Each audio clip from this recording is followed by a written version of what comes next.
Karena kita lihat iblis mengganggu Injil. Dan kita mau ada Injil yang benar terus menerus sepanjang masa. Ada Injil yang benar terus diestafetkan terus. Saudara yang saya kasih dalam Tuhan Yesus.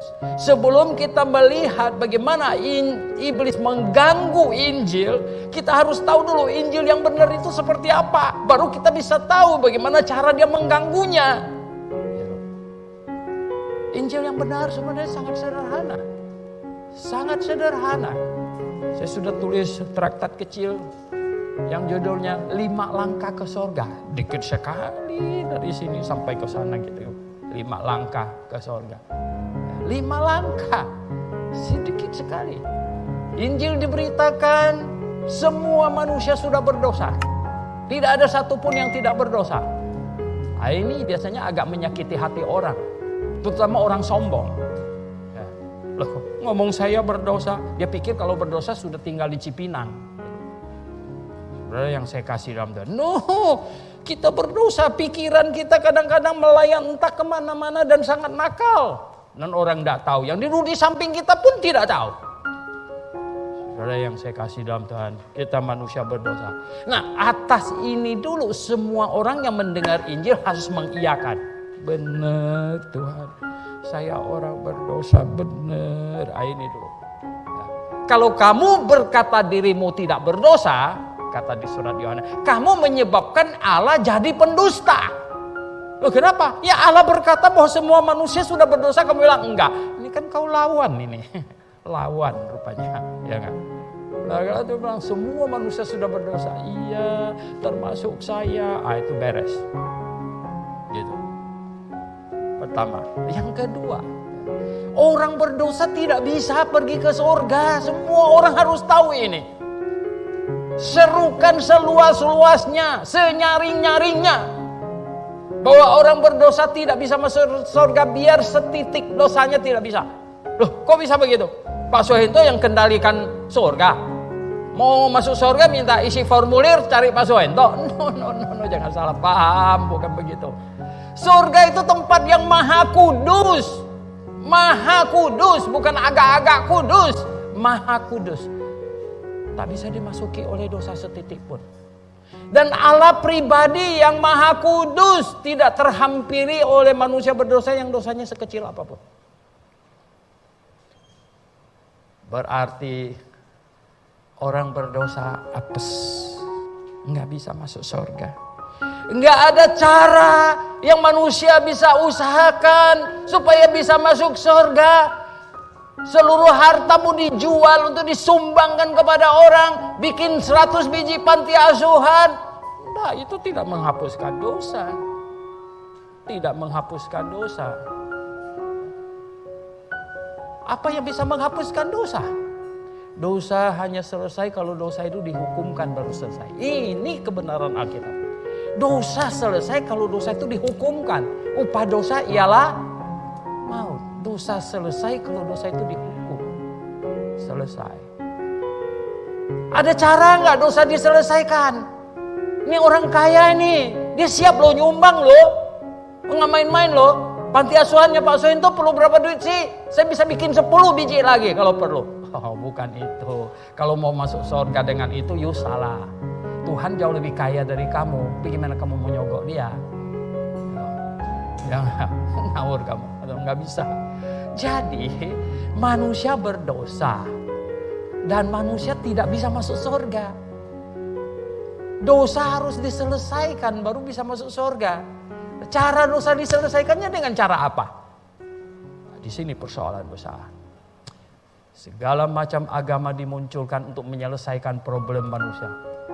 Maka itu banyak usaha sana sini. Dosa diselesaikan menurut Alkitab hanya dengan dihukum. Nah, karena dosa diselesaikan dengan dihukum, itulah langkah keempat. Yesus Kristus datang dan dihukumkan di atas kayu salib. Ini jalan dari Allah.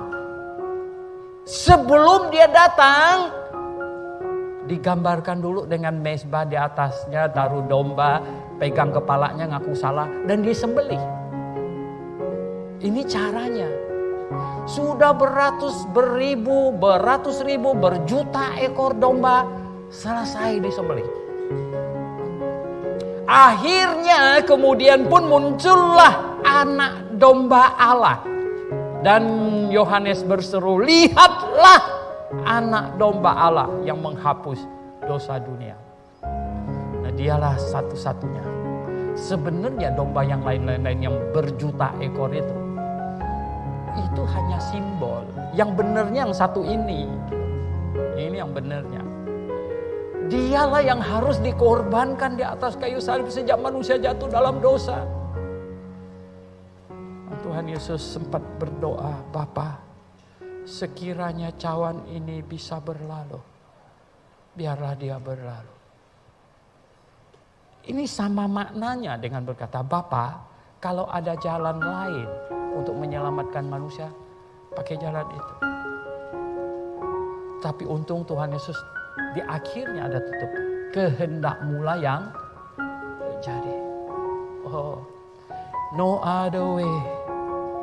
Ya, tidak ada jalan lain. Dia harus menjalani masuk surga dengan cara dikorbankan di atas kayu salib. Kemudian Tuhan Yesus mati di atas kayu. Menanggung dosa berapa banyak orang? Alkitab menulis menanggung dosa berapa banyak orang? Dosa seisi dunia. John Calvin mulai ngawur, bilang menanggung dosa orang pilihan. Dia mengkerdilkan pengorbanan Tuhan Yesus di atas kayu salib. Ngawur sekali. Saya heran ada orang menjunjung John Calvin. Ya, saya sangat heran. Karena dia mengkerdilkan ini lingkup penebusan Tuhan Yesus. Yang sebenarnya untuk seluruh dunia, semua manusia. Lihatlah anak domba Allah yang menghapus dosa orang pilihan saja. Begitu. Jangan begitu. Yang menghapus dosa berapa? Dosa dunia. Karena sebenarnya dari dosa Adam sampai dosa manusia yang terakhir ditaruh di atas Tuhan Yesus, ditanggung dan dijatuhi hukuman yang terbesar, capital punishment. Hukuman terbesar, hukuman mati. Semua pengadilan di muka bumi ini, hukuman yang paling berat itu hukuman apa? Mati. Ada lebih berat dari itu? Saya belum pernah dengar ada hukuman mati plus dicincang-cincang. Ada begitu punya? Enggak. Hukuman mati. Tuhan Yesus dihukum mati menanggung dosa dari Adam sampai dosa manusia yang terakhir. 4. 5. Ya, manusia nggak usah bayar. Manusia nggak usah bayar. Tadi lagu yang kita nyanyi, ya. Jesus included me, yes, He's included me. Saya hafal Inggrisnya. Oh ya, indah sekali. Kita diundang, katanya, diundang, memanggil semua orang, panggil. Wah, banyak orang dipanggil, sedikit yang dipilih. Tahu nggak panggil? Dipanggil pakai apa? Pakai toa. Wah, itu sih mau minta budgetnya. Kalau pakai toa. Dipanggil pakai apa? Baca 2 Tesalonika. 2 Tesalonika. 2 Tesalonika. Dipanggil pakai apa? Dipanggil pakai apa? Nah, kita baca 2 Tesalonika pasal 2 ayat 14, apa dikatakan di sini? Untuk itulah Ia telah memanggil kamu. Apa? Oleh apa? Injil yang kami beritakan, sehingga kamu boleh memperoleh kemuliaan Yesus Kristus Tuhan kita. Jadi dipanggil pakai apa? Dipanggil pakai Injil. dipanggil pakai Injil. Nah, pemberitaan Injil yang kita lakukan, yang dilakukan berabad-abad, beribu-ribu tahun, itu panggilan Tuhan untuk semua orang berdosa. Marilah, marilah. Ada pengampunan. Tentu bagi orang yang mau mengaku salah. Marilah. Korban sudah dipersembahkan di atas kayu salib. Dosa seisi dunia sudah ditanggung. Dosa seisi dunia. Anda diundang datang untuk menikmatinya saja. Menikmatinya saja. Disambut dengan iman. Yesus sudah dihukumkan menggantikan saya di atas kayu salib. Terima kasih Tuhan Yesus. Engkau dihukumkan menggantikan saya.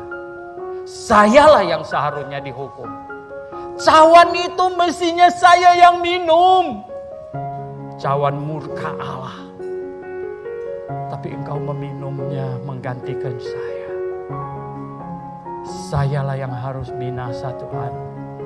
Saya yang harus memakai mahkota duri. Sayalah yang harus ditombak.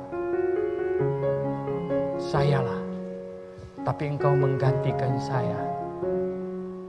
Dihukumkan. Terima kasih Tuhan Yesus.